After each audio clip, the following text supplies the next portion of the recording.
Assalamualaikum warahmatullahi wabarakatuh. Halo semuanya, kembali lagi bersama saya Kasifah Nazira dari Universitas Maluku Saleh Prodi Administrasi Publik. Video ini dibuat untuk memenuhi nilai mata kuliah otonomi daerah dosen pengampu Ibu Risna Dewi SSOS MSD. Jadi teman-teman, pada kesempatan kali ini kita akan berbicara mengenai kinerja implementasi otonomi daerah di Indonesia. Jadi guys, langsung aja kita simak pembahasan berikut ini. Indonesia merupakan salah satu negara yang menerapkan sistem otonomi daerah dalam sistem pemerintahannya.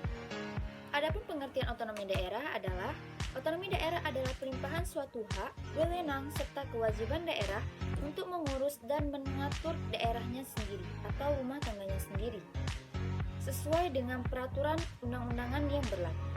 Kira-kira apa sih tujuan diberlakukannya otonomi daerah di Indonesia?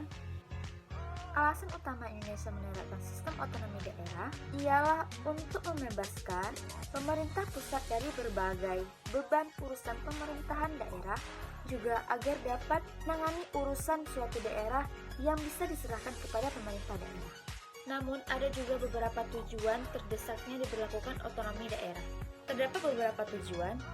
Yang pertama sekali adalah kehidupan berbangsa dan bernegara selama ini hanya terpusat di Jakarta saja. Yang kedua, banyak sekali pembangunan di beberapa wilayah-wilayah yang terpencil itu dilalaikan oleh pemerintah pusat.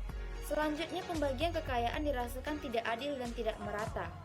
Dan juga kesenjangan sosial antara satu daerah dengan daerah lain sangat terasa dan sangat terlihat. Kemudian, implementasi otonomi daerah di Indonesia.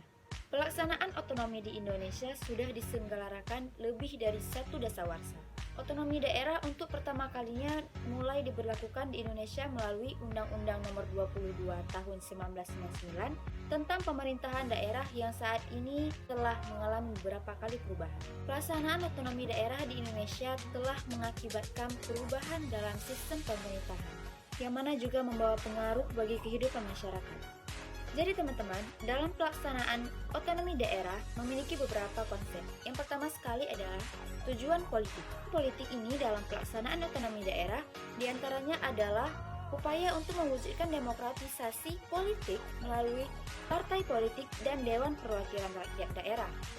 Yang kedua ada tujuan administrasi. Tujuan administrasi yang ingin dicapai melalui pelaksanaan otonomi daerah adalah adanya pembagian urusan pemerintahan antara pusat dan daerah. Selanjutnya adalah tujuan ekonomi. Tujuan ekonomi yang ingin dicapai dalam pelaksanaan otonomi daerah adalah terwujudnya peningkatan indeks pembangunan manusia sebagai indikator peningkatan kesejahteraan masyarakat di Indonesia. Jadi guys, dalam konsep otonomi daerah, pemerintah dan juga masyarakat di suatu daerah memiliki peranan yang sangat penting.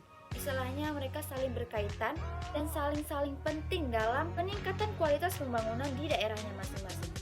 Hal ini terutama disebabkan karena dalam otonomi daerah terjadi peralihan kewenangan yang pada awalnya diselenggarakan oleh pemerintah pusat, ini diselenggarakan oleh pemerintah daerah. Jadi guys, pelaksanaan otonomi daerah ini pasca reformasi dianggap sudah berdampak positif bagi kemajuan daerah. Tetapi masih juga tidak optimal karena masih terjadinya rendahnya serapan anggaran dan juga masih banyak sekali oknum-oknum dari pejabat tinggi suatu daerah dalam memanfaatkan otonomi daerah ini sebagai cuan atau ladang duit dengan cara melakukan korupsi.